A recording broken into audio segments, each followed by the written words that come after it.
योग योग म्हणजे काय? योगस्थ चित्तवृत्ती म्हणजे निरोध. योग म्हणजे काय? आपल्या स्वतःची ईश्वराला जोडणे म्हणजे योग. तुम्ही म्हणता ताई आता हे आमच्या डोक्याच्या वरून चाललंय, आम्हाला आमचे गुडघे दुखतायत, कंबर दुखते, पाठ दुखते, मूळव्याध आहे, थायरॉइड आहे, वजन वाढलेलं आहे, अंगदुखी आहे, हे सगळं आहे, तुम्ही हे काय सांगत बसलाय? पण हे असं आहे, पण ह्याच्यात हेही आपलं कमी होणार आहे. तर सगळ्यात प्रमुख म्हणलं योग म्हणलं की तुम्ही काय म्हणता की आम्ही शेताकडे जाता, आम्ही मेहनत करता, आम्ही चलता, आम्ही फिरता, मग आम्हाला योगाची गरज नाही. तुम्ही योग कुणाला सांगावं?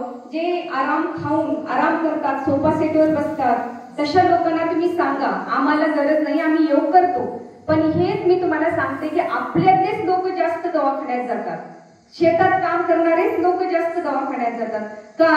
योग आणि चालणे आणि शेतात काम करणे ह्याला जमीन आसमानचा फरक आहे. आता तुमचं डायबिटीज आहे, तुम्ही शेतात भरपूर काम करताय, मग ह्या जे पॅनक्रियाचा व्यायाम व्हायचा आहे तो पॅनक्रियाचा व्यायाम होत नाही.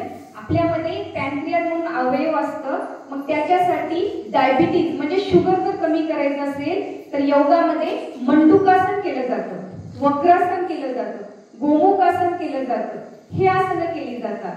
तसंच प्राणायाममुळे काय होतं हो? आत्ताच भाऊनी सांगितले की बाराळीमध्ये कॅन्सर सारखे रोग सुद्धा बरे होतात, किंवा डायबिटीज डॉक्टर म्हणतात की आम्हाला होत नाही, बरं तर ते सुद्धा बरे होतात. हे काय मग चमत्कार आहे का? चमत्कार नाही. योग केल्याने काय होतं? आपण अन्न वाचून पाण्या वाचून राहू शकतो, पण श्वासा वाचून राहू शकत नाही. जेव्हा आपण श्वास घेतो आणि सोडतो त्यावेळेस पूर्णतः ऑक्सिजन आपल्या शरीराला मिळतं, आणि जे आपले डेड सेल्स असतात, सेल्स म्हणजे छोटे छोटे आपल्या शरीरामध्ये सेल्स पासून टिश्यू बनतं, टिश्यू पासून आपला एक एक अवयव बनतो, त्या सेल्सला ऑक्सिजन पुरवठा झाल्यामुळे आपल्याला पुनर्शक्ती निर्माण होते, ताकद निर्माण होते, संजीवनी निर्माण होते आपल्यामध्ये, म्हणून आपले आजार बरे व्हायला मदत मिळते. मग आता त्याच्यासाठी आपल्याला एक तर मग तुम्ही म्हणताल आम्हाला कुठलाच आजार नाही. आता बरेच जण आमच्याकडे येतात, याचे साधक किंवा पेशंट असतात, येतात की ताई मला काहीच नाही.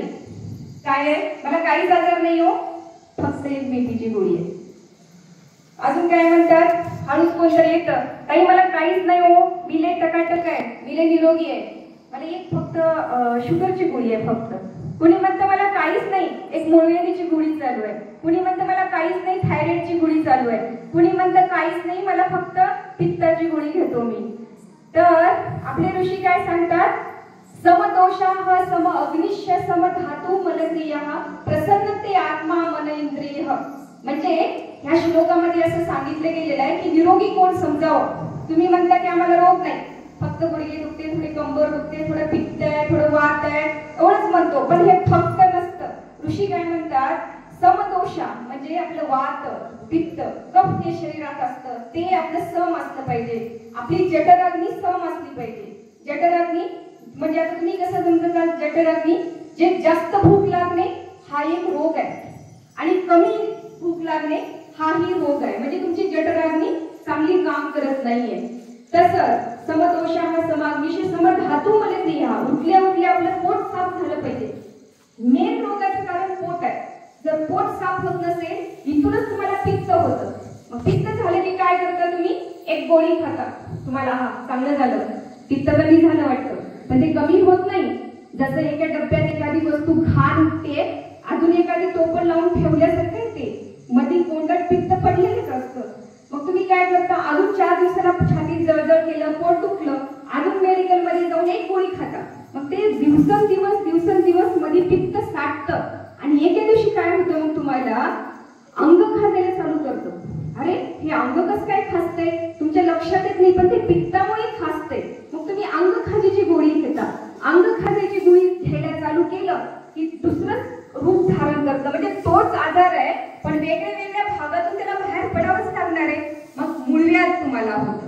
मग तुम्ही काय करता? मूळव्याध झालं की मूळव्याधीच्या डॉक्टरांकडे जाता, आणि मग परत जाऊन तुम्हाला मग तिथे कॅन्सर सारखे आजार व्हायला सुरू होतात. मग तुम्हाला वाटतं अरे हे आजार कुठून आले? हे कॅन्सर नवीन कुठून आले नाही, तुमच्यामध्ये शरीरामध्ये घाण, तुमचं पचन नीट नसल्यामुळे हे आजार तुम्हाला येतात. म्हणून वात, आपले सम असले पाहिजे आणि त्याच्यासोबत आपला आचार विचार आणि व्यवहार ह्यालाही खूप महत्व आहे. मानसिक आपण जर रोगी असाल तरी सुद्धा हे सगळं व्यायाम करून किंवा काही आहार विहार करून काहीच फरक पडत नाही. मनावरती प्रभाव पडण्याचं काम या योगाने होतं. मग तुम्ही म्हणताल हे असं कसं होतं? असंच होतं. कसं तर ऋषींनी आपल्या जे हजारो वर्षापूर्वी सांगितलेले आहेत, आपल्या शरीरामध्ये अष्टचक्र असतात. काय असतात? अष्टचक्र असतात, 9 द्वार असतं. माहित असेल आपल्याकडे कीर्तनकार महाराज आपले पाटील पण आहेत, श्रीकांत पाटील, त्यांना माहिती आहे, तुम्हालाही माहिती असतात. 9 द्वार असतात, अष्टचक्र, 9 द्वार, पंचप्राण, पंचकोश. आपले जे देहालय आहे हे शिवालय असतं. हे आपल्याला माहित असलं पाहिजे. ह्या प्राण्यांचा त्याच्यावर प्रभाव पडतो. माझं चला मी तुम्हाला एक छोटासा, आता इथे आलेले आहात ज्याला दमा आहे, ज्याला अस्थमा आहे, ज्याला सर्दी आहे, ज्याला